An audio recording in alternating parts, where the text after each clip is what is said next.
ហើយតាក់ទងនឹងអ៊ីរ៉ង់ហ្នឹងអាមេរិកលោកត្រាំគាត់ថាសង្គ្រាមនៅអ៊ីរ៉ង់នេះប្រហែលជាមួយខែទៀតចប់ហើយគាត់ថាវាយសន្ធប់ឲ្យអស់ចេះមួយខែទៀតចប់គាត់ថាតែអញ្ចឹងគាត់ថាចប់តាំងពី3សប្តាហ៍6សប្តាហ៍អីដំបូងឥឡូវមកប្រហែលខែបងប្អូនតាំងខែ2មក6ខែហ្នឹង5ខែដល់ឥឡូវគាត់ថានៅ3សប្តាហ៍ទៀតចប់ជឿគាត់សិនណាកុំឲ្យនេះឆាប់ចប់ក្រៅពីរឿងនេះគឺម្សិលមិញមានរដ្ឋមន្ត្រីការបរទេសអ៊ីរ៉ង់មកផ្ដល់បទសម្ភាសន៍ឲ្យទូរទស្សន៍អាមេរិកវិទ្យុរសារព័ត៌មានអាមេរិកហ្នឹងគឺគេនិយាយថាតើអ៊ីរ៉ង់ពិតជាកំពុងលួចចរចាជាមួយអាមេរិកហ្នឹងមែនទេរដ្ឋមន្ត្រីការបរទេសអ៊ីរ៉ង់មកនេះគាត់ថាអត់មានចរចាអីទាំងអស់គឺអាមេរិកថាជាថាពួកគាត់អត់មានចរចាគាត់ការពារដែនអធិបតេយ្យរបស់អ៊ីរ៉ង់ដល់ដំណាក់កាលចុងក្រោយថ្ងៃណាថ្ងៃហ្នឹងគាត់និយាយចឹងតែបើរឿងចរចាគាត់ថាអត់ចរចាផងព្រោះគាត់ថាចរចាមួយអាមេរិកចាប់ដៃជន់ជើងរាល់ដងអញ្ចឹងឈប់ចរចាទៅតាមតាណាអញ្ចឹងទៅយីអស់ចាដែររងហ្នឹងប៉ុន្តែអាមេរិកក៏អត់ប្រដាក់ដៃដែរបាទអញ្ចឹងខ្ញុំឆ្លេះព័ត៌មាននេះចូលដល់ព័ត៌មានចុងក្រោយតាក់ទងនឹងឥណ្ឌាម្ដងរដ្ឋមន្ត្រីអប់រំឥណ្ឌាលាចេញពីតំណែងក្រោយផ្ទុះការតវ៉ារឿងបែកធ្លាយវិញ្ញាសាប្រឡងឬមន្ត្រីរដ្ឋការបាទតាមពិតប្រហែលថ្ងៃនេះយើងឃើញហើយបងប្អូនគឺក្រមយុវជនក្រមប្រជាពលរដ្ឋឥណ្ឌានឹងគឺផ្ទុះតវ៉ាពេញដងផ្លូវហើយអាជ្ញាធរប៉ូលីសនឹងវាយដបងហ្មងសពងយកហ្មងអូយយ៉ាប់មែនតើប៉ុន្តែឥឡូវនេះដោយសារតែមូលហេតុនៃការដែលតវ៉ានេះគឺប្រជាពលរដ្ឋថ្នាក់នឹងអាជ្ញាធរក្រសួងអប់រំដែលធ្វើឲ្យបែកធ្លាយវិញ្ញាសាប្រឡងឬមន្ត្រីរដ្ឋការចូលធ្វើការរដ្ឋហើយដល់អញ្ចឹងទៅអាបែកធ្លាយឯកសារហ្នឹងវាធ្វើឲ្យវិញ្ញាសាហ្នឹងលេចធ្លាយដល់អ្នកដែលគេយកទៅចម្លងទៅវាធ្វើឲ្យគេជាប់ធ្វើឲ្យអ្នកក្រអីគ្នាអត់អាចប្រឡងចូលធ្វើការរដ្ឋព្រោះម្នាក់ចង់ធ្វើការរដ្ឋណាស់បានគ្រាន់បើជីវភាពទូធាអីជាងធ្វើការអត់ទៅមានការងារធ្វើអញ្ចឹងណាម្នាក់ដដើមហើយដដើមចូលអត់បានដោយសារតែមានអំពើពុករលួយបែកធ្លាយវិញ្ញាសាប្រឡងហ្នឹងធ្វើឲ្យគ្នាអ្នកខ្លះចង់ស្លាប់ខ្លួនទៀតដល់ព្រោះអីខំប្រឡងអត់ជាប់ទៅជាប់តែអ្នកដែលលួចវិញ្ញាសាប្រឡងនឹងបានហើយទៅគេបន្ទោសក្រសួងអប់រំឬរដ្ឋមន្ត្រីក្រសួងអប់រំហ្នឹងទាមទារឲ្យចុះពីតំណែងរាប់រាល់ដងគាត់ថាអត់ចុះទេក៏ប៉ុន្តែឥឡូវនេះគឺជាមិនផុតក៏គាត់សម្រេចលាលែងពីតំណែងទៅហើយប្រជាអ្នកតវ៉ាហ្នឹងក៏មានការស្ងប់ចិត្តខ្លះប៉ុន្តែមិនស្ងប់ចិត្តច្រើនពេកទេដោយសារតែបញ្ហានៅប្រទេសឥណ្ឌានេះគឺមិនមែនតែរឿងមួយហ្នឹងហើយនេះជាលើកដំបូងហើយដែលថ្នាក់ដឹកនាំរបស់ក្រសួងចុះចាញ់បាតកោព្រោះឥណ្ឌាកម្រចុះចាញ់វាយឯងប៉ោងខ្នងរាល់ដងហ្នឹងប៉ោងចម្លក់បាទហើយឥឡូវនេះបាតកោគេមានទឹកមាត់ប្រៃគេថាអឺរដ្ឋមន្ត្រីក្រសួងអប់រំចុះចេញពីតំណែងទាមទារឲ្យអាជ្ញាធរទទួលខុសត្រូវតាក់ទងរឿងវាយបាតកោទៀតវាយដោយដំបងហ្នឹងឥឡូវអាមេរិកស្វាគមន៍វេណេស៊ុយអេឡាដែលដកខ្លួនចេញពីសមាជិកតុលាការអន្តរជាតិ ICC អាមេរិកសប្បាយណាស់នៅពេលដែលឮរដ្ឋាភិបាលវេណេស៊ុយអេឡាថ្មីនេះដែលគេចាប់ផ្ដើមដកខ្លួនពីសមាជិកតុលាការព្រហ្មទណ្ឌអន្តរជាតិ ICC អញ្ចឹងបានន័យថាពេលវេណេស៊ុយអេឡាដកខ្លួនទៅ ICC នៅសល់សមាជិកតែ124ប្រទេសទេសប្តាហ៍ថ្ងៃ125ដកនេះគឺវេណេស៊ុយអេឡាគេធ្វើផ្គាប់ចិត្តអាមេរិកព្រោះអាមេរិកប្រហែលថ្ងៃនេះគាត់ធ្វើយុទ្ធនាការរំលាយអង្គការចាត់តាំងរបស់តុលាការព្រហ្មទណ្ឌអន្តរជាតិនេះដោយសារអះអាងថាអឺជាតុលាការនយោបាយជាតុលាការមកចង់រំលោភដែនអធិបតេយ្យអាមេរិកព្រោះចង់ផ្ដន់ទោសទៅហ៊ានអាមេរិកតែអាមេរិកថាតុលាការគេល្អហើយអត់ចាំបាច់ទៅកាត់ទោសនៅសាលាព្រហ្មទណ្ឌ ICC នឹងទេអញ្ចឹងដោយសារ ICC ចង់ស៊ើបអង្កេតទៅហ៊ានអាមេរិកយកទៅផ្ដន់ទោសអញ្ចឹងអាមេរិក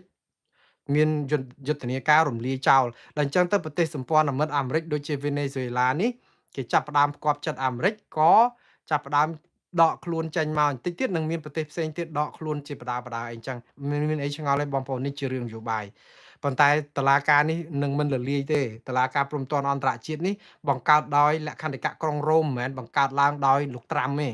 ដូច្នេះគេនឹងមិនរលាយទេគាត់ថានេះគឺជានយោបាយដើម្បីឲ្យបន្សាបនយោបាយតឡាការនេះកុំឲ្យបាក់ទឹកចិត្តទាហានអាមេរិកដែលកំពុងតែវាយនៅអ៊ីរ៉ង់ដែលយើងព្រមព្រៀងថៃជាមួយថៃអញ្ចឹងបានសហគមន៍អន្តរជាតិគេអត់ថ្កោលទោសថៃដោយសារតែយើងមានប័ណ្ណឈប់បាញ់នៅពេលដែលយើងមានប័ណ្ណឈប់បាញ់បានន័យថាយើងនិងថៃព្រមព្រៀងគ្នាថាថៃអត់ឈ្លានពានកម្ពុជាទេ ព្រោះអីយើងព្រមឲ្យគេនៅណានៅហ្នឹងអូខេបើយើងឈ្លានពានបើចោទថាថៃឈ្លានពានកម្ពុជាដល់តែយើងសរសេរនៅក្នុងបទឈប់បាញ់ហ្នឹងថាអញ្ចេះមាត្រា1អ្នកណានៅណានៅហ្នឹងមែនហើយមាត្រា2យើងត្រូវរៀបចំគណៈកម្មការវាស់វែងមាត្រា3បើវាស់វែងមិនបានអីក៏ដោយគឺថៃត្រូវតែរំកិលថយក្រោយវិញទៅដូចដើមមុនថ្ងៃទី28ខែឧសភាឆ្នាំ2025ព្រោះកន្លែងហ្នឹងគឺត្រូវរកយន្តការចរចាសារដើមវិញដកទ័ពថយឲ្យអស់ទៅវិញទៅព្រោះយើងអាចចរចានៅពេលដែលអ្នកកំពុងគ្រប់គ្រងដែនអធិបតេយ្យកម្ពុជាទេហើយឥឡូវមិនត្រឹមគ្រប់គ្រងធ្វើលបងធ្វើអីដាក់បន្លាលួសដាក់បេតុងទៀតហើយសង់ហេដ្ឋារចនាសម្ព័ន្ធខ្ទេចខ្ទីពេញនឹងអស់កែលែងមើលរូបរាងលែងស្គាល់ទៅទៀតដូច្នេះរឿងនេះហើយដែលចង់និយាយថាបើយើងយកយន្តការចរចាទ្វេភាគីយើងទៅមិនរួចហើយខ្មែរអត់ដាក់លក្ខខណ្ឌថៃខ្ញុំនៅតែនិយាយថាថ្នាក់ដឹកនាំកម្ពុជាពេលដែលចរចាគឺយើងចរចាក្នុងនាមជាអ្នកចាញ់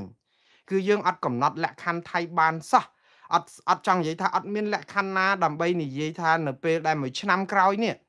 ឬក៏2ឆ្នាំក្រោយនេះនៅពេលដែលជជែកគ្នាហើយអីរៀបចំស្រួលបួលអ្នកឯងត្រូវថយទៅចំណុចដើមវិញដែលមិនដូចជាមិនទាន់មានបាញ់គ្នារឿងអីដែលយើងខ្លាចនិយាយបែបហ្នឹងប្រាសាទតាមាន់ធំជាប្រាសាទរបស់ខ្មែរហេតុអីយើងមិននិយាយថាថយទៅដូចដើមវិញឲ្យថៃគ្រប់គ្រង5នាក់ខ្មែរគ្រប់គ្រង5នាក់វិញទៅប្រាសាទតាកបីឲ្យថយទៅដូចដើមវិញថៃគ្រប់គ្រង2នាក់ខ្មែរ2នាក់វិញទៅភ្នំទ្រាប់ខ្មែរធ្លាប់គ្រប់គ្រងនៅលើភ្នំអីទីហោ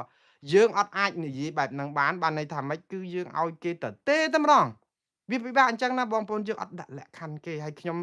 និយាយនេះគឺចង់និយាយថាយើងអត់មានប្រៀបលើថៃទេណាយើងចាញ់សមរភូមិចរចានេះគឺយើងចាញ់ទាំងស្រុងតែម្ដងគឺយើងលើកទង់ជ័យសយើងបានមកវិញសុខសន្តិភាពឈប់បាញ់ប្រជាពលរដ្ឋលែងខ្លោចផ្សាប្រជាពលរដ្ឋជនភៀសសឹកបានវិលទៅលំនៅឋានវិញទៅហ៊ានអាចទទួលទានអាហារត្រង់មាត់លែងអង្គុយអោបកភ្លើងផ្នែកនៅកញ្ចឹងករាល់យប់ទៀតគេទម្លាក់ដ្រូនទម្លាក់អីអាហ្នឹងវាបានសេចក្តីសុខទៅហ៊ានជួមុខអាចមកជួបជុំគ្រួសារអីម្ដងម្កាលផ្លាស់វេនដូរវេនអីអញ្ចឹងឡាក់នឹងឡាក់ទៅយើងបានមែនហើយក៏ប៉ុន្តែដីខ្មែរគឺថៃគ្រប់គ្រងហើយយើងអាចទាគេវិញបានទេបងប្អូនយើងទាតាមយន្តការនៃការចរចានេះគឺអត់បានទេទ្វេភាគីនឹងដឹងពិបាកទាហើយដោយសារអី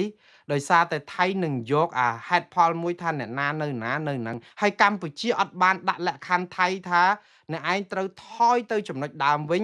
នៅក្នុងរយៈពេល5ខែ6ខែឬ1ឆ្នាំអត់មានយើងនៅតែសំអាងតលក្ខខណ្ឌមាត្រាប្រការ2ដែលនិយាយថា JBC វាស់ទៅបើបានខ្មែរខ្លះខ្មែរយកមកវិញអាបានខ្លះហ្នឹងក៏ថៃអត់ឲ្យទៅទៀតគុំថាឡើយបានទាំងអស់ឥឡូវបិទផ្លូវចរចាតើយើងសង្ឃឹមអីបងប្អូនសហគមន៍អន្តរជាតិអត់ថ្កោលទោសថៃដោយសារចរិតខ្មែរអានឹងទី1តែសំខាន់បំផុតសហគមន៍អន្តរជាតិអត់ថ្កោលទោសថៃក៏ដោយសារតែបត់ឈប់បាញ់នឹងដែលខ្មែរព្រមព្រៀងឲ្យថៃនៅណានៅហ្នឹងខ្ញុំនិយាយម្ដងទៀតគឺយើងទទួលស្គាល់អំពើឈ្លានពានរបស់ថៃដែលព្រមឲ្យថៃនៅណានៅហ្នឹងហើយមិនដាក់លក្ខខណ្ឌថៃថាដល់ដំណាក់កាលណាមួយណែឯងត្រូវថយដល់ចំណុចដើមហើយឲ្យថៃសញ្ញេនៅក្នុងកិច្ចព្រមព្រៀងហ្នឹងថាណា6ខែនេះ10ខែនេះឬក៏ប៉ុណ្ណេះខែ6ខែដំបូងណែឯងត្រូវដក30% 6ខែទៀតដក30ទៀត6ខែចុងក្រោយទៀតណែឯងត្រូវដក40%ទៀតចេញពីតំបន់ដែលត្រួតត្រាក្រោយថ្ងៃទី28ខែឧសភាឆ្នាំ2025យើងអត់មាននិយាយខហ្នឹងទេអញ្ចឹងហើយបានសហគមន៍អន្តរជាតិគេមិនថ្កោលទោសថៃគេមិននៅខាងកម្ពុជាគឺគេគិតថាយើងព្រមគេអត់អាចមកអាកាត់អីលើសប្រទេសសម័យទេព្រោះធម្មតាមានរឿងអីក៏ដោយជនរងគ្រោះជាអ្នកសម្រេចបើជនរងគ្រោះផ្សះផ្សាយើងជាអ្នកដតីតើយើងទៅហ៊ានអីមកអាកាត់ជាងគេបើគេដកបណ្ដឹងឧទាហរណ៍បើគេដកបណ្ដឹងប្តឹងផ្ដាល់តើឲ្យអ្នកដតីទៅឈឺឆ្អាលត្រូវទៅដាក់ប្តឹងមិនទេកុំដកវាពិបាកណាស់ពួកអីសម័យខ្លួនដែលជាជនរងគ្រោះដកពាក្យបណ្ដឹងដូចគ្នាយ៉ាងជាមួយថៃចឹងយើងអត់ដែលបានចោទថៃថាថៃឈ្លានពានខ្មែរទេណានៅក្នុងបទឈប់បាញ់នោះអត់មាននិយាយចំណុចណាថាថៃឈ្លានពានទេអត់មានថាយើងទាំងអស់គ្នាត្រូវព្រមព្រៀងគ្នាថានេះគឺជាអំពើឈ្លានពានរបស់ថៃលើដែនអធិបតេយ្យរបស់កម្ពុជាហើយត្រូវតែដកទៅវិញនៅពេលដែលយើងផ្អាកការឈប់បាញ់អត់មាននិយាយចឹងទេកម្ពុជានិយាយចោទប្រកាន់ថៃថាឈ្លានពានកម្ពុជានៅក្រោយសញ្ញេបទឈប់បាញ់ហើយទៅវិញទេក្រោយ ឈប់បាញ់ភ្លាមគឺយើងចោតថៃថាឈ្លានពានយើងគ្រប់ម៉ាត់តើឲ្យអ្នកណាគេជឿយើងទៅសញ្ញេប្រាប់គេថានៅណានៅហ្នឹងបានហើយអត់អីទេអត់ខុសច្បាប់ទេព្រោះអីកម្ពុជាព្រមឲ្យដែនអធិបតេយ្យរបស់កម្ពុជាដែលថៃវាយបានទៅហ៊ានគេនៅណានៅហ្នឹងយើងអត់ថាគេខុសច្បាប់ផងនៅក្នុងបទឈប់បាញ់តែដល់ពេលក្រោយបទឈប់បាញ់យើងទៅប្រកាសជាអលរឹកតាមរយៈលិខិតជូនដំណឹងជាង800ដងជាង800ដងដែលយើងថាថៃឈ្លានពានខុសច្បាប់ប៉ុន្តែអាហ្នឹងជាលិខិតការទូតលិខិតក្រៅហ្នឹងវាមិនមែនជាកិច្ចព្រមព្រៀងដែលយើងសញ្ញេជាមួយថៃណាអាកាលសញ្ញេជាមួយគ្នាយើងព្រមឲ្យថៃនៅណានៅហ្នឹងតែដល់តែពេលយើងប្រកាសចោតប្រកាន់ថៃយើងថាគេឈ្លានពានថៃឈ្លានពានមិនអាចយកអាសពាវុធហ្នឹងមកដណ្ដើមដីខ្មែរជាអំពើខុសច្បាប់អន្តរជាតិខុសច្បាប់ជាតិខុសច្បាប់អីចុះហេតុអីមិននិយាយថាខុសច្បាប់ហ្នឹងនៅក្នុងអាកិច្ចចរចាឈប់បាញ់នេះវាអត់និយាយហើយដល់ពេលក្រៅពីបាត់ឈប់បាញ់យើងមកនិយាយទៅវិញយើងថាអូឥឡូវថៃឈ្លានពានលើសបាត់ឈប់បាញ់ណាបាទហ្នឹងខ្ញុំទទួលស្គាល់ថាត្រឹមត្រូវនៅពេលដែលថៃគេឈប់បាញ់ហើយដីប្រមាណហ្នឹងកម្ពុជានិយាយថាថ្ងៃ3ខែមករាឆ្នាំ2026ក្រសួងការបរទេសថាថៃឈ្លានថាថៃកម្ពុជាព្រមឲ្យថៃគ្រប់គ្រងតំបន់14នៅខេត្ត4ពោធិ៍សាត់បាត់ពោធិ៍សាត់ប្រទាយមានជ័យឧត្តរមានជ័យនិងព្រះវិហារអត់មានបាត់ដំបងទេតែ4ណាហើយមានតែ14កន្លែងទេប្រាសាទតំន់តូចប្រាសាទតំន់ធំប្រាសាទតាកបីថ្មដាបឹងតគួនមុំ3ស្អីហ្នឹងតែ14កន្លែងទេអាហ្នឹងគឺយើងទទួលស្គាល់ស្រាប់តែក្រោយមកស្រាប់តែរដ្ឋាភិបាលប្រកាសមកថាតំបន់ដែលថៃគ្រប់គ្រងហ្នឹងគឺជាការឈ្លានពានក្រោយបទឈប់បាញ់ឥឡូវកម្ពុជាមិនចាត់ទុកថាអាការឈ្លានពានប្រមាណទៀតហ្នឹងគឺជាការឈ្លានពានក្រោយបទឈប់បាញ់ទេគឺកម្ពុជាចេញសារទូទៅថារាល់ថៃកាន់កាប់ដីខ្មែរទាំងមានព្រមព្រៀងគ្នាហ្នឹងក៏ខុសច្បាប់ដែរដល់ចឹងវល់ហ្មងក៏យើងស្ដាប់បានសហគមន៍អន្តរជាតិក៏គេវល់ដែរថៃខ្លួនឯងក៏វល់ដែរថៃរាល់ថ្ងៃហ្នឹងថាកម្ពុជាផ្សព្វផ្សាយព័ត៌មានមិនពិតណាហើយដល់ចឹងហើយបានថ្ងៃហ្នឹងដែលលោកប្រប៉ាសសុនចៃឌីនេះដែលជាមេទ័ពអាកាសប្រធានគណៈកម្មការបន្ទប់ស្ថានភាពនេះគាត់លើកយកអាហ្នឹងមកផ្ចាញ់ផ្ចាលកម្ពុជាវិញថាកម្ពុជាបំផ្លាស់ព័ត៌មានផ្សព្វផ្សាយព័ត៌មានមិនពិតពីរឿងបាត់ឈប់បាញ់ឃើញទេឃើញថៃគេយកអាហ្នឹងមកចងយើងហ៎ហើយតែពេលគេនិយាយគឺយើងចាញ់ថៃហើយខ្ញុំមិនមែនជាអ្នកច្បាប់ទេបងប្អូនខ្ញុំមិនមានឯកទេសមេធាវីមិនមែនជាចៅក្រមពរិយាញ្ញាអីទេខ្ញុំនិយាយអំពីការការពារក្តីឲ្យកម្ពុជាបើធ្វើដូចសពថ្ងៃគឺយើងចាញ់ក្តីគេហើយហេតុអីបើខ្ញុំថាចាញ់ក្តីគេព្រោះយើងដំបងយើងទទួលស្គាល់ថាថៃឈ្លានពានដែនអធិបតេយ្យ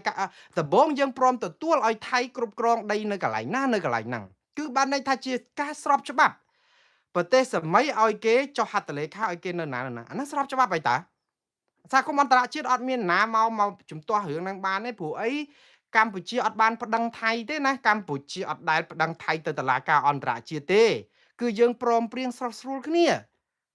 ឈ្លានពានខ្ញុំ2ដងហ្នឹងមែនអូខេឥឡូវនៅណានៅហ្នឹងខ្ញុំដូរយកសន្តិភាពយកអត់បាញ់គ្នាទៀតតែប៉ុណ្្នឹងតាចឹងបានសហគមន៍អន្តរជាតិគេអត់មានថ្កោលទោសថៃកើតទេដោយសារតែប្រទេសខ្លួនគេអត់លូកដៃចូលក្នុងកិច្ចការផ្ទៃក្នុងខ្មែរហើយអត់លូកដៃចូលការផ្ទៃក្នុងថៃទៀតនេះបើកម្ពុជាថ្កោលទោសថៃតាំងពីយូរកុំឲ្យចុះនៅក្នុងកិច្ចព្រមព្រៀងហ្នឹងអត់មានបាត់ឈប់បាញ់ហ្នឹងអាហ្នឹងសហគមន៍អន្តរជាតិថ្កោលទោសថៃងាប់ហើយព្រោះអីគេឃើញអំពើហ្នឹងវានៅលើគោកប៉ុន្តែដល់ខ្មែរព្រមហើយចឹងសហគមន៍អន្តរជាតិអត់សើដែរអត់អាចទៅថ្កោលទោសថៃកើតទេព្រោះម្ចាស់ខ្លួនគេជាជនរងគ្រោះគេអត់ថ្កោលទោសផងយើងអត់ថ្កោលទោសថៃទេណានៅក្នុងបាត់ឈប់បាញ់ក្រោយមកយើងថ្កោលទោសថៃយើងបដិសេធយើងអីហើយចាប់ផ្ដើមចេញសារមកថៃចាប់ផ្ដើមឈ្លានពានលើសពីកន្លែងដែលព្រមព្រៀងគ្នានេះខ្មែរចាប់ផ្ដើមចេញហើយដល់ពេលចេញមកកម្ពុជាច្បោកច្បល់ខ្មែរខ្លួនឯងបងប្អូនទៅសួរមើលប្រជាពលរដ្ឋខ្មែរប្រមាណអ្នកសប្ថ្ងៃនេះប្រមាណអ្នករួមទាំងអ្នកគ្រប់គ្រងរដ្ឋាភិបាលកម្ពុជារួមទាំងអ្នកគ្រប់គ្រងគណៈបកប្រជាជនកម្ពុជាប្រជាពលរដ្ឋខ្មែរប្រមាណអ្នកដែលដឹងថាដីខ្មែរត្រូវថៃឈ្លានពានអាកាលពីបាញ់គ្នា2លើកហ្នឹងប្រមាណដុំ ហើយក្រោយមកនឹងប្រមាណដុំមើលសាកសួរមើលឥឡូវបងប្អូនសាកសួរមើលសួរគណៈបកប្រជាជនកម្ពុជាខ្លួនឯងសួរមន្ត្រីរដ្ឋាភិបាលខ្មែរសប្ងៃខ្លួនឯងសួរតាហ៊ានខ្មែរសួរអ្នកនាំពាក្យរដ្ឋាភិបាលខ្មែរសួរមន្ត្រីក្រសួងមន្ទីរពាក់ព័ន្ធគណៈកម្មការព្រំដែនខ្មែរសួរមើលដីខ្មែរប្រមាណដែលថៃឈ្លានពានដណ្ដើមបានកាលពីឈប់បាញ់ថ្ងៃទី27ខែធ្នូឆ្នាំ2025ហើយប្រមាណដុំទៀតដែលថៃឈ្លានពានក្រោយហ្នឹងអត់មានទុកឲ្យឆ្ងល់កុំតែបានលោកអ៊ុំសំអានដែលជាមន្ត្រីរដ្ឋាភិបាលក្រៅប្រទេសដែលលោកឈ្មោះឈ្មុលទៅសួរទាហានព្រំដែនទៅស្រង់តួលេខពីថៃដែលគេឃើញកន្លែងគ្រប់គ្រងតំបន់ផ្សេងហ្នឹងទៅស្អីមើលព័ត៌មានក្រសួងការបរទេសដែលថ្លែងសារក្រោយហ្នឹងមកប្រមូលចុះឡើងណាបាន76ទីតាំងមានន័យថាម៉េចបងប្អូនបើសិនជា76ទីតាំងដែលលោកអ៊ុំសំអានរកឃើញហ្នឹងណាគឺជាព័ត៌មានពិតអញ្ចឹងណាហើយក្រសួងការបរទេសប្រកាសតែ14កន្លែងពីថ្ងៃទី3ខែមករាឆ្នាំ2026ដែលថាអ្នកណានៅហ្នឹងគឺមានតែ14ទីតាំងនៅ4ខេត្តណាមានន័យថាមកដល់ម៉ោងហ្នឹងថៃឈ្លានពានលើសពីបទឈប់បាញ់យកដីខ្មែរថែមដកបងប្អូន14ដក76ដក52ទីតាំង50 60 76 14 76 62ទីតាំងថៃវាយដណ្ដើមបានក្រោយបត់ឈប់បាញ់62ទីតាំងវាយកាលព្រមព្រៀងគ្នាតែ14ទីតាំងឯងដល់ពេលលើកក្រោយមកអត់វាយអស់គ្រាប់កាភ្លើងមួយសោះដើរដាក់បលាលួសយកហ្មងដើរដាក់បលាលួសចាក់បេតុងពាត់ព្រំដែនលើកបេតុងលើកអីលបងអីចឹងមកឡើងដល់ទៅ62ទីតាំងថែមអា14ទីតាំងដែលរដ្ឋាភិបាលបានប្រកាសពីដើមទីមកក៏ប៉ុន្តែនៅក្នុងអា62ទីតាំងបន្ថែមក្រោយបត់ឈប់បាញ់ហ្នឹងណាមានទីតាំងខ្លះហ្នឹងគឺវាសពិចសពិលម្ដងរដ្ឋាភិបាលថាអូឥឡូវថែម12ទីតាំងទៀតម្ដងថែម4ទៀតម្ដងថែម5ម្ដងថែម2ម្ដងថែម6ថែមរហូតហើយដល់អញ្ចឹងប្រជាពលរដ្ឋអត់មានព័ត៌មានចុះថែមនឹងន័យណាឥឡូវព័ត៌មានអូខេឥឡូវវាយគ្នាមកប្រាវ14កន្លែងទំហំប្រមាណទីតាំងនៅកន្លែងណាក្នុងខេត្តអីនិយាមការអីចុចទៅរកឃើញទេទាហានថៃនៅប្រវែងម៉ានទាហានខ្មែរនៅប្រវែងម៉ានចុះឥឡូវបាញ់គ្នាក្រោយមកហ្នឹងពេលដែលគេឈ្លានពានយើងលើសពីអា14ទីតាំងហ្នឹងតើប្រមាណទីតាំងទៀតដើម្បីឲ្យខ្មែរយើងតវ៉ាអត់មានតែម្ដងលឺទៅបកគោលនេះទៅបកគោលនោះទៅលឺទៅតំបន់នេះទៅតំបន់នោះទៅចឹងបានលោកអ៊ុំសំអានរៀបមកប៉ុន្តែបងប្អូនរដ្ឋាភិបាលទុកឲ្យបងប្អូនឆ្ងល់សូម្បីតែមនុស្សនៅក្នុងរដ្ឋាភិបាលក៏វល់ដែរអត់ដឹងថាកន្លែងណាច្បាស់ហើយគេយកបានប៉ុន្មានអីអត់ដឹងដូចគ្នាអាការដែលធ្វើឲ្យវល់នេះគឺយើងចាញ់ព្រៀបថៃហើយបងប្អូនចាញ់ហ្នឹងគឺដោយសារអីយើងឈ្នះតែមួយទេយើងឈ្នះនឹងការធ្វើឲ្យប្រជាពលរដ្ឋកញ្ញាញ់ខួរចេះតែស្មានអូចេះតែថា76ចេះថាលោកអ៊ុំសំអានរដ្ឋាភិបាលអត់បាននិយាយថាដល់ប៉ុណ្ណឹងចេះបលើសដឹងខ្មែរយើងមិនបាត់ច្រើនទេលោកហ៊ុនសែនថារាប់ហិកតាហ្នឹងតិចតួចហ្នឹងអញ្ចឹងស្អំចិត្តឲ្យប្រជាពលរដ្ឋគិតថាអូអត់ច្រើនទេរាប់ហិកតាហ្នឹងប្រប៉ិនកូនដៃហ្នឹងទៅគិតអីរឿងអីធំហ៎ដេកផ្សំដួលលមួផ្សំក្រិចអីអញ្ចឹងទៅយើងគិតថាទូចដោយសារតែយើងអត់ដឹងហើយនេះគឺជាការក្បត់ប្រវត្តិសាស្ត្រដែរព្រោះថ្នាក់ដឹកនាំក្រសួងមន្ទីរពាក់ព័ន្ធទាំងអស់អត់ត្រូវកុហកប្រជាពលរដ្ឋទេដីនេះដីខ្មែរតាយើងកត់មកម៉ូតូគេលួចអស់ប្លន់អស់ពីឃ្លាំងហើយហ្នឹងហើយយើងនៅតែបងប្អូននៅក្រុមគ្រួសារអត់ដឹងម៉ូតូប៉ុន្មានគ្រឿងឯងចៅលួចអស់ប៉ុន្មានឪចៅលួចអស់ម៉ូតូយើងប៉ុន្មានម៉ែមិនដឹងដែរហងហើយមើលទៅដូច14អញ្ចឹង14ណាកូនថាអត់ទេម៉ែអើយមិនមែន14ទេម៉ូតូយើងមុនចៅវាយមកដូចមាន80គ្រឿងឯណោះម៉ែឥឡូវហ្នឹងដូចអស់អាលីងពីឃ្លាំងហើយហ្នឹងអញ្ចឹងមិនទៅម៉ែមិនអាម៉ូតូហ្នឹងម៉ូតូយ៉ាងម៉េចទៅវិញអត់ទេវាមិនទាន់បាត់ទៅណាទេគឺយើងថា14អញ្ចឹងសិនណាប៉ុន្តែអស់ជិត100គ្រឿងអីអញ្ចឹងដូចចឹងកូនគ្រួសារហ្នឹងក៏វល់ដែរអត់ដឹងជួយការពារម៉ែមិនទេព្រោះអីម៉ែឪអត់ប្រាប់ព័ត៌មានហ្នឹងឲ្យកូនដឹងសប្តាហ៍ហ្នឹងយើងអត់ដឹងព័ត៌មានហ្នឹងទេព្រោះរដ្ឋាភិបាលកិច្ចវេះពីការចងក្រងអាដែនដីដែលថៃយកបានហើយតែចឹងចាប់ផ្ដើមនិយាយថៃវាយឈ្លានពានក្រោយបត់ឈប់បាញ់ បងប្អូនដែលមានរដ្ឋអធិបតេយ្យណាដែលអនុញ្ញាតឲ្យរដ្ឋអធិបតេយ្យមួយទៀតមកឈ្លានពានដែនអធិបតេយ្យរបស់យើងឲ្យអត់រុញគេទៅវិញណាកុំនិយាយពីរឿងបត់ឈប់បាញ់យើងមានហើយឈប់បាញ់2 ដងគឺយើងអត់អាចទៅរករឿងគេទេណានៅហ្នឹងអូខេក៏ប៉ុន្តែនៅពេលដែលរដ្ឋាភិបាលថាថៃឈ្លានពានក្រោយបត់ឈប់បាញ់គឺជាអង្គើឈ្លានពានអត់មានតែរករឿងគេអីសោះចេញតែសេចក្តីថ្លែងការណ៍ស្នើសុំអំពាវនាវជូនដំណឹងថ្កោលទោសសុំឲ្យដកទៅវិញវាអត់ចឹងទេរដ្ឋអធិបតេយ្យនៅពេលដែលអ្នកណាឈ្លានពានដែលអធិបតេយ្យខុសពីកិច្ចព្រមព្រៀងនៃបទឈប់បាញ់គឺអ្នកឯងត្រូវតែទទួលរងការវាយបកទៅវិញដើម្បីរុញច្រានអ្នកឯងទៅវិញជាសិទ្ធិស្របច្បាប់ការពាររបស់រដ្ឋាភិបាលកម្ពុជារបស់ទាហានខ្មែរអត់មានតាក់ទងនឹងការសរសេរប្រាប់ឲ្យអ្នកឯងថយទេអត់មានទេអ្នកឯងមកលូកជើងធាក់ជើងអ្នកឯងដាក់ដៃធាក់ដៃព្រោះដីនេះដីខ្មែរតាបាទអាកន្លែងតំបន់ព្រមព្រៀងគ្នាអូខេខ្ញុំមិនអាចទៅខាត់ខាំងអ្នកឯងនៅក្នុងការធ្វើអីនៅក្នុងតំបន់ព្រមព្រៀងគ្នាទេព្រោះអីអ្នកឯងនៅណានៅហ្នឹងអាហ្នឹងមានបទឈប់បាញ់តែក្រោយឈប់បាញ់នេះយើងអត់មានទៅតវ៉ាអីគេយើងនាំគ្នាទៅតវ៉ាយើងអត់បានប្តឹងថៃយើងអត់បានរុញថៃយើងអត់បានអីទៅ62ទីតាំងបន្ថែមទៀតតើវាក្រំគ្រាចិត្តប៉ុណ្ណាដល់ពេលអញ្ចឹងរដ្ឋាភិបាលមិនគិតថា62ទីតាំងហ្នឹងជាតំបន់ដែលថៃឈ្លានពានក្រោយបទឈប់បាញ់ទេឥឡូវគិតថាអាតំបន់ទាំងអស់ហ្នឹងហ្មងដោយទាំងអាព្រមព្រៀងគ្នាឲ្យគេនៅណានៅហ្នឹងនឹងអាក្រោយបូកចូលគ្នាថាថៃឈ្លានពានដែនអធិបតេយ្យកម្ពុជាមិនអាចទាមទារយកដីដែលថៃវាយបាននឹងជាកម្មសិទ្ធិរបស់ខ្លួនវាខុសច្បាប់អន្តរជាតិ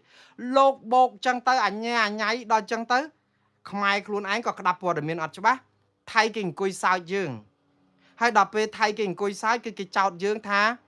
យើងបកស្រាយចំណេញនយោបាយអត់យកបတ်ឈប់បាញ់មកប្រើហើយដល់ពេលអញ្ចឹងដល់ពេលឥឡូវចូលដល់រឿងអ្នកស្រី Angelina Jolie អ្នកស្រី Angelina Jolie នេះក៏គាត់មានបេះដូងធំណាស់សម្រាប់ប្រជាពលរដ្ឋកម្ពុជាយើងនេះមានភ័ព្វវាសនាណាស់ដែលបានអ្នកស្រី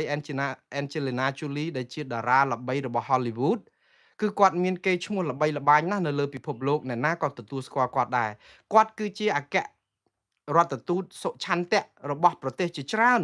នៅក្នុងការជួយដោះស្រាយជនភៀសខ្លួនតែអភិរក្សសត្វព្រៃនៅអាហ្វ្រិកនៅប្រទេសក្រីក្រអីជាច្រើនគាត់ជួយច្រើនណាស់អញ្ចឹងគាត់គឺជាតារាល្បីមិនមែនតែតារាសម្ដែងទេគឺជាតារាមនុស្សធម៌ដែលគេទុកចិត្តគេឲ្យតម្លៃគាត់ខ្លាំងមែនតើ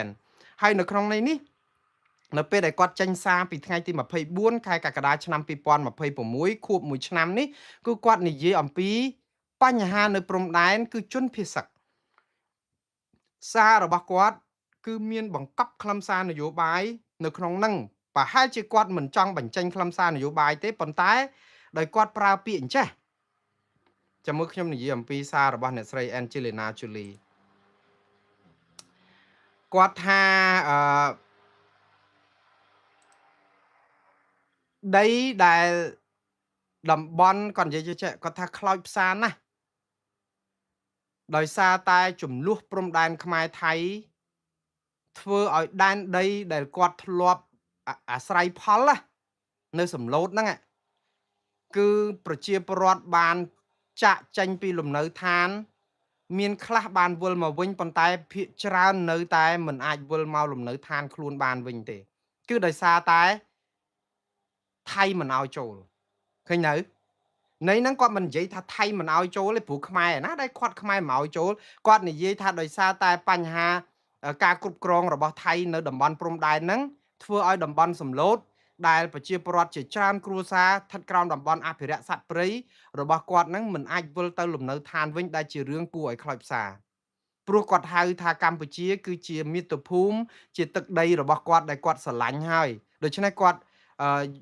គិតថាសង្គ្រាមនេះគឺវាធ្វើឲ្យខ្លោចផ្សាដល់ជនភៀសសឹកអីចឹងទៅនេះសារនេះឯងដែលមេតបថៃចាប់ផ្ដើមយកមកវាយបកលើប្រទេសកម្ពុជាវិញថាកម្ពុជាកំពុងតែប្រើប្រាស់តារាល្បីដើម្បីបំភ្លៃការពិតនៃភាពជាក់ស្ដែងនៃរឿងកម្ពុជាថៃគេចោទកម្ពុជាថាយើងយកតារាល្បីដើម្បីបំភ្លៃការពិតដែលព័ត៌មាននៃថៃគ្រប់គ្រងដែនអធិបតេយ្យកម្ពុជាដោយខុសច្បាប់ហ្នឹងគឺមិនត្រឹមត្រូវទេណាគេនិយាយចឹងណា ហើយដឹងហេតុអីបានគេសំអាង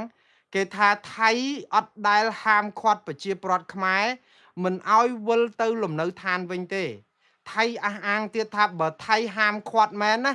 មែនប្រជាប្រដ្ឋខ្មែរដល់ទៅជាង6សែននាក់បានវិលទៅលំនៅឋានអស់វិញទេថៃក៏បានជួយសម្រួលច្រើនដែរតែថៃគេអះអាងចេះគេថាអ្នកដែលលើកឡើងអំពីថៃ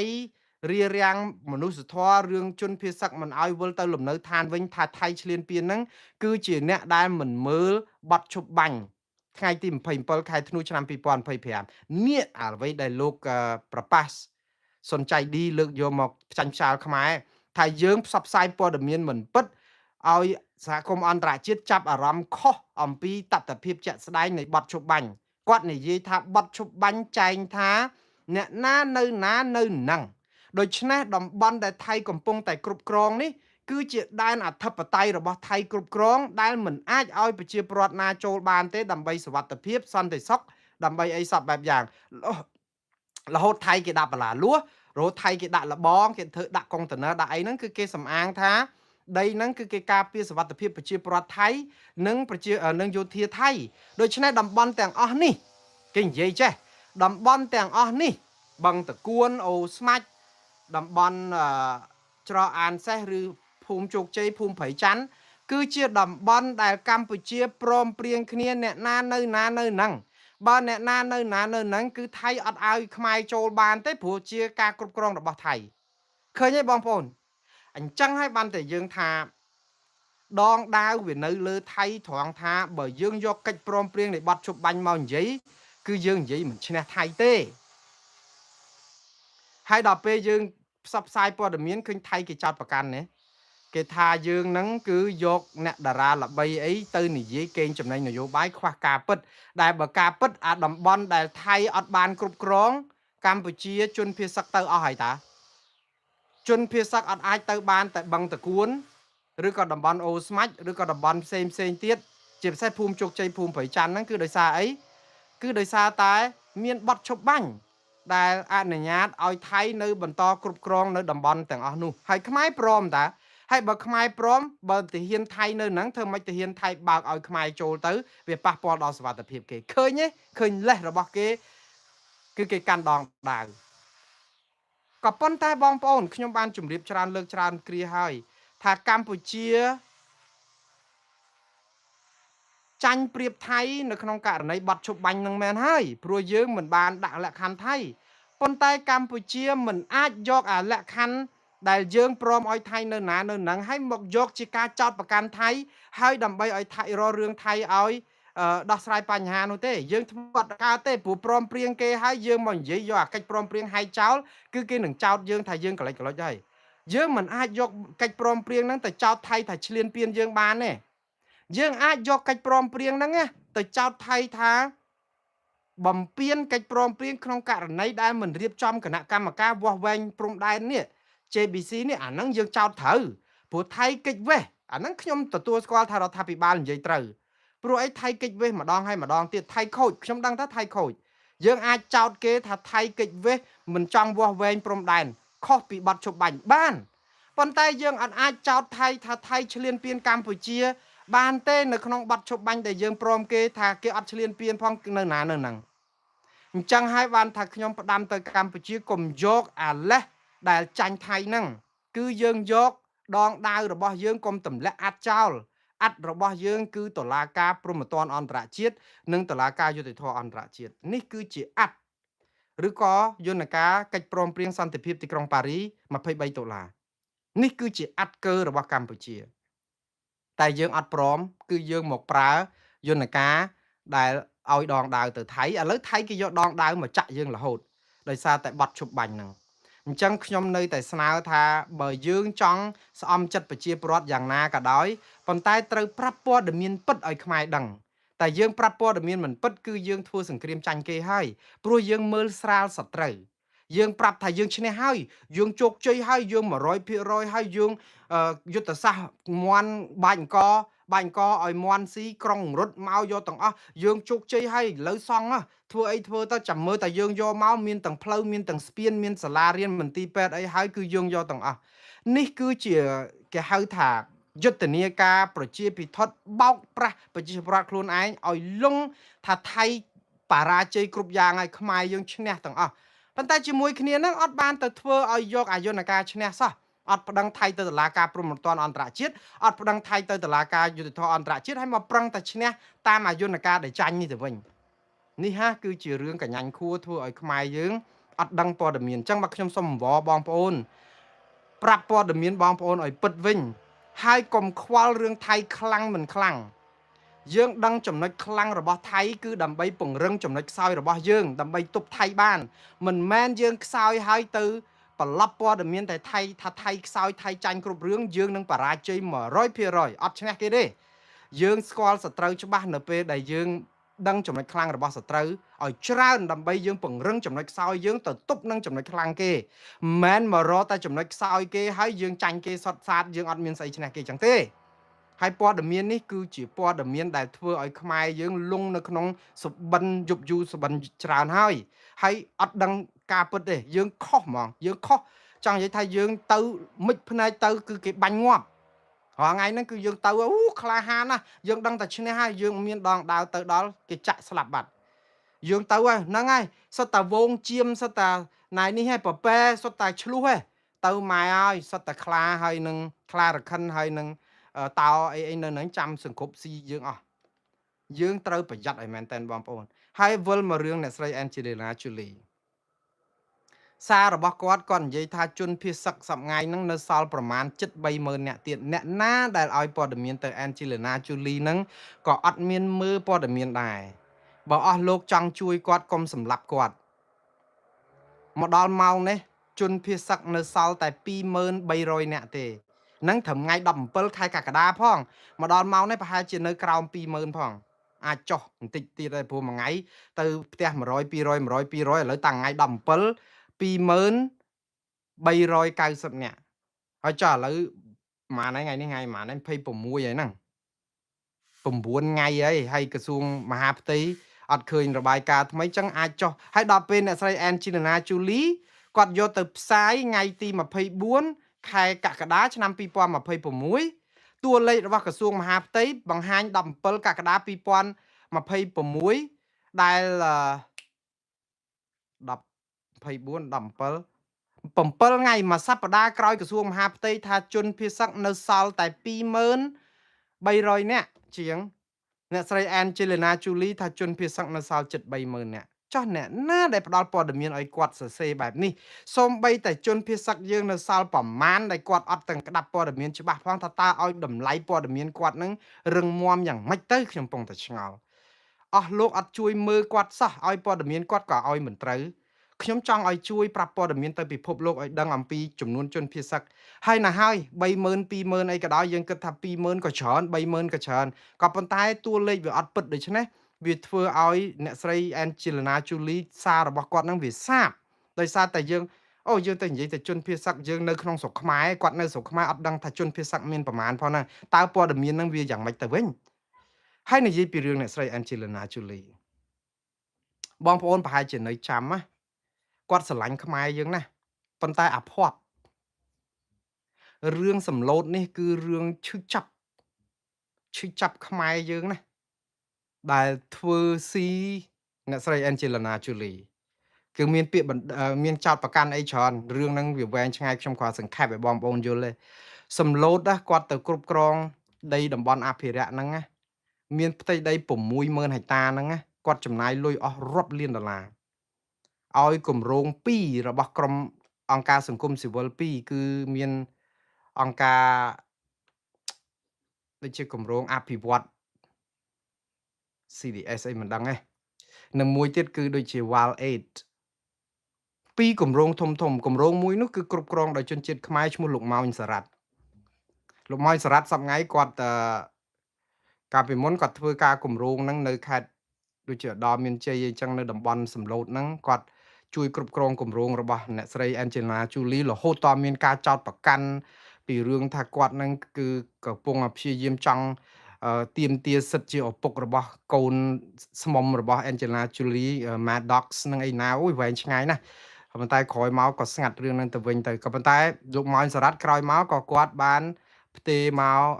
គាំទ្រគណៈបក្សសង្គ្រោះជាតិហើយឥឡូវហ្នឹងគាត់រស់នៅស្រុកក្រៅខ្ញុំអត់ចង់កកកកាយសាច់រឿងខ្ញុំនិយាយពីព្រឹត្តិការណ៍ដែលកើតឡើងជាក់ស្ដែងពីរឿងដីរបស់អ្នកស្រី Angelina Jolie ដែលគាត់យកលុយទៅជួយគម្រោងនៅក្នុងស្រុកខ្មែរឲ្យជួយអភិរក្សព្រៃហ្នឹងគឺព្រៃកាលពីមុនគ្រប់គ្រងដោយពួកបរបាញ់សัตว์ពួកអីខ្មែរក្រហមទាហានខ្មែរក្រហមអតីតទាហានខ្មែរក្រហមហ្នឹងគឺថាបំផ្លាញព្រៃឈើបរបាញ់សัตว์ហ្នឹងអញញ៉ៃណាស់ដល់ពេលគាត់ចាប់ផ្ដើមទិញហ្មងគឺថាចង់និយាយថាចំណាយលុយឲ្យគ្រប់គ្រងតំបន់ហ្នឹងគឺគាត់ម៉ៅដាច់ហ្មងគឺឈប់ជួលអាអ្នកដែលបរបាញ់សัตว์ហ្នឹងឲ្យលុយប្រាក់ខែជួយការពារសัตว์ព្រៃវិញគាត់ចាយលុយមួយឆ្នាំគម្រោងគាត់$1,000,000ជាង$1,000,000ជាងអីចឹងប៉ុន្តែក្រោយមកស្រាប់តែលឺសូរអំពើពុករលួយរបស់ក្រុមហ៊ុនដែលដឹកនាំដោយលោកម៉ោងសារ៉ាត់ហ្នឹងក៏ចោតប្រកាន់ស្អីអីចឹងលោកម៉ោងសារ៉ាត់គាត់ប្រកែករហូតហើយគាត់បាននិយាយថារកប្តឹងអ្នកស្រី Angelina Jolie នឹងទៀតហ៎តែក្រោយមកក៏មិនឃើញមានបណ្ដឹងមានអីទេរឿងហ្នឹងវាក៏ចប់បាត់ទៅគ្រាន់តែអ្នកស្រី Angelina Jolie ហ្នឹងចោតប្រកាន់ថាអង្គការសង្គមស៊ីវិលដែលដឹកនាំដោយលោកម៉ោងសារ៉ាត់ហ្នឹងបោកប្រាក់គាត់ច្រើន$10,000,000ហើយគាត់ក៏លែងទុកចិត្តចឹងក៏បញ្ឈប់ទាំង Val Aid ទាំងក្រុមអង្គការសង្គមស៊ីវិលរបស់លោកម៉ាញ់សារ៉ាត់នឹងចោលទៅក៏រកក្រុមហ៊ុនថ្មីមកបន្តគម្រោងទៀតអត់ឈប់គម្រោងហ្នឹងគ្រាន់តែថារឿងអាស្រូវហ្នឹងគឺវាកើតឡើងតាំងពីយូរហើយ10 20ឆ្នាំហើយ10ឆ្នាំជាងហើយបងប្អូនវាចប់បាត់ទៅហើយព្រោះអ្នកស្រី Angelina Jolie ឈប់ជួលអង្គការសង្គមស៊ីវិលនេះឲ្យគម្រោងនឹងធ្វើទៅឲ្យអ្នកផ្សេងធ្វើទៅនៅតែគ្រប់គ្រងព្រៃឈើនៅតំបន់សំឡូតនឹងដដែលទេបាទគ្រាន់តែថារឿងអាស្រូវ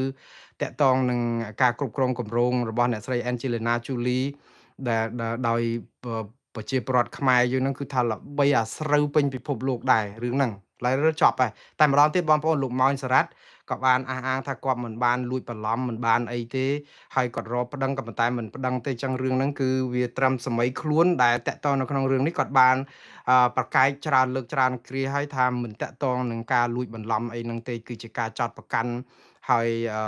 រាប់ប្តឹងរឿងគេផ្ដាច់គម្រោងផ្ដាច់លុយប៉ុន្តែអ្នកស្រី Angelina Jolie គាត់ថាគាត់មានសិទ្ធិគ្រប់គ្រាន់ជាអ្នកផ្ដល់លុយបើគាត់គិតថាលុយហ្នឹងរងការបោកបន្លំគាត់មានសិទ្ធិទៅជួលអង្គការសង្គមស៊ីវិលផ្សេងធ្វើទៀតទៅគាត់មិនទៅររឿងរអីប្តឹងអីវែងឆ្ងាយទេគឺគ្រាន់តែគាត់ឈប់ឲ្យលុយគម្រោងហ្នឹងទៅអង្គការរបស់លោកម៉ោងសារ៉ាត់តែប៉ុណ្្នឹងឯងអញ្ចឹងរឿងហ្នឹងក៏វាចប់ក្រោយមកទៀតនៅម្ដុំជាឆ្នាំ2017នៅ2017ហ្នឹងចាប់ផ្ដើមមានគាត់ចង់ទិញដីម្ដុំនៅម្ដុំមាត់អូនៅឯសំឡូតហ្នឹងណា7ហិកតាកន្លះដីហ្នឹងមែនតែនគឺជាដីរបស់អតីតមេកងទ័ពខ្មែរក្រហមដែលស៊ីថ្លើមមនុស្សគឺលោកយឹមទឹកបងប្អូនប្រហែលជាស្គាល់គាត់ហើយខ្ញុំស្គាល់ប្រវត្តិខ្មែរក្រហមច្រើនណាស់ដោយសារតែខ្ញុំធ្វើការនៅសាលាក្តីខ្មែរក្រហមរឿងខ្មែរក្រហមនៅបាតដៃរបស់ខ្ញុំទេខ្ញុំអត់ដែលទាន់របបខ្មែរក្រហមដឹងរឿងរ៉ាវព្រោះខ្ញុំកើត76ខ្ញុំ3ឆ្នាំ8ខែ20ថ្ងៃខ្ញុំទៅបានវ័យ3 4ឆ្នាំខ្ញុំអត់ចាំទេខ្ញុំដឹងក្តីពេលដែលឪពុកខ្ញុំរែកចេញ79ហើយរែកចេញពីភូមិបាសែតកាត់ស្រុកបាសែតកាត់ភ្លុកស្រុករកាធំហ្នឹងមកចេញមកនៅខេត្តកពតនេះគឺរែកមកហ្នឹងគឺខ្ញុំចាំពេលដែលខ្ញុំអាយុ4ឆ្នាំហើយទេតែកាល76នោះខ្ញុំអត់ចាំអីទាំងអស់ក្នុងរបបនឹង79បានខ្ញុំចាំពេលដែលឪពុកខ្ញុំរែកខ្ញុំចាប់ផ្ដើមចាំថាខ្ញុំដូចជាមានធុងជ្រូកមួយនៅផ្ទះអ្នកស្រុកដែលគេទុកចោលហ្នឹងហើយនៅធុងជ្រូកហ្នឹងស្អុយអាចជ្រូកមកហ្នឹងពងនិយាយណាធំក្លិនស្អុយអាចជ្រូកឡើយណាក៏ក្រិចហើយទៅនៅហ្នឹងនៅមានដងទឹកមួយល្អក់ដូចខួនដែរអញ្ចឹងមានឈើគេយកពីដើមត្នោតហ្នឹងគេចាំងវាទៅដាក់ជាចដើចុះទៅទឹកនៅឃើញរិចនៅក្នុងបាតដងទូចមួយហ្នឹងដែលខ្ញុំចុះទៅឃើញភ្លៀងរិចហ្នឹងម្ដាយខ្ញុំឪពុកខ្ញុំហ្នឹងគាត់កាត់ស្លឹកចេកយកមកទ្រាប់សម្រាននៅអាកន្លែងទ្រង់ជ្រូកគេចោលព្រោះធ្វើដំណើរវាឆ្ងាយពេលចលះឬក៏បែកអាពត79ហ្នឹងណាគាត់ចាប់ផ្ដើមរើមកនៅខេត្តកពតហ្នឹងហើយខ្ញុំចាំអនុស្សាវរីយ៍ភ្លៀងស្រក់តក់លើស្លឹកចេកហ្នឹងមកហើយដូងទឹកខួនដៃហ្នឹងហើយមានទ្រង់ជ្រូកហ្នឹងមានខ្ញុំចាំបានតែប៉ុណ្្នឹងគត់នឹងកាលពីសម័យខ្មែរក្រហមខ្ញុំអត់ចាំអីទាំងអស់ចាំតែពេលបែកអញ្ចឹងហើយបានជាខ្ញុំអត់ដឹងរឿងជាក់ស្ដែងប៉ុន្តែខ្ញុំអានសភៅខ្ញុំអានឯកសាររាប់ម៉ឺនទំព័រឯកសារខ្មែរក្រហមពេលដែលខ្ញុំធ្វើការនៅសាលាក្តីហ្នឹង លោកយឹមទឹកនេះណាគឺជាមេខ្មែរក្រហមដែលតុលាការសាលាក្តីខ្មែរក្រហមចោទប្រកាន់ពីបទអំពើប្រល័យពូជសាសន៍ខ្មែរក្រោមដោយសារតំបន់គាត់ហ្នឹងគឺតំបន់ភាគខាងជើងដែលកន្លែងគាត់គ្រប់គ្រងគាត់មេខ្មែរក្រហមហ្នឹងគឺគាត់សម្លាប់គេរងការគ្រប់គ្រងហ្នឹងរងការចោទប្រកាន់របស់តុលាការសាលាក្តីខ្មែរក្រហមនោះថាសម្លាប់មនុស្សយ៉ាងរង្គាលនឹងលោកយឹមទឹកគាត់នៅរស់រហូតដល់ឥឡូវនេះមិនដឹងទេប្រហែលជាអាយុ8ជាងឥឡូវនេះតុលាការឆ្នាំ2017សាលាក្តីខ្មែរក្រហមបានបញ្ចប់សំណុំរឿង04តាក់ទងលោកយឹមទឹកវាមានអា004/1និងអា004/2លោកយឹមទឹកហ្នឹងជាប់ចោទពីបទអំពើប្រល័យពូជសាសន៍ខ្មែរកម្ពុជាក្រោមសំណុំរឿង004/2ប៉ះជួបមេខ្មែរក្រហមមួយទៀតគឺលោកអោអានតាក់ទងនឹងអំពើប្រល័យពូជសាសន៍ជនជាតិចាមក៏ប៉ុន្តែជាអកុសលសាលាក្តីនេះគឺគេបិទត្រឹមសំណុំរឿង01 02នឹងបាត់ទៅអញ្ចឹងធ្វើឲ្យអ្នកទាំងអស់នេះមានតែដីកាចោតប្រកាន់មិនបានចាប់ខ្លួនមិនបានអីទេនៅរស់តាមសមាជីវលរហូតទៅព្រោះតុលាការស្រុកខ្មែរហ្នឹងមានរឿងនយោបាយទេតែលោកហ៊ុនសែនថាឲ្យបិទគឺបិទហើយអញ្ចឹងបិទទៅព្រោះអីចាប់ច្រើនទៀតដោយលោកយឹមទឹកដោយលោកអោអានដោយអ្នកណាមាសមុតឬក៏ស្អីទៅវាច្រើនពេកទៅវាអាចពិបាកនិយាយស្អីចែមឯណាទៀតនោះគឺវានាំតែអញ៉ៃអញ្ចឹងទៅលោកហ៊ុនសែនបញ្ជាឲ្យបិទទៅតាក់ទងពលលោកយឹមទឹកនេះគាត់មានដីម្ដុំហ្នឹងដែលអ្នកស្រីអែនជីលីណាជូលីទិញក៏ប៉ុន្តែលោកយឹមទឹកហ្នឹងមិនមែនតែណាបិទតែជាមេខ្មែរក្រហមស៊ីថ្លើមមនុស្សមែនណាក៏ប៉ុន្តែគាត់ខ្លាចជាជនរងគ្រោះរឿងគម្រោងរបស់អ្នកស្រីអែនជីលីណាជូលីទិញដីទៅគាត់ដែរគាត់ថាចេះដីគាត់ហ្នឹង7ហិកតាកន្លះហ្នឹងកាលពីដំបូងឡើយគឺគាត់ចង់លក់ទេព្រោះអីគេឲ្យ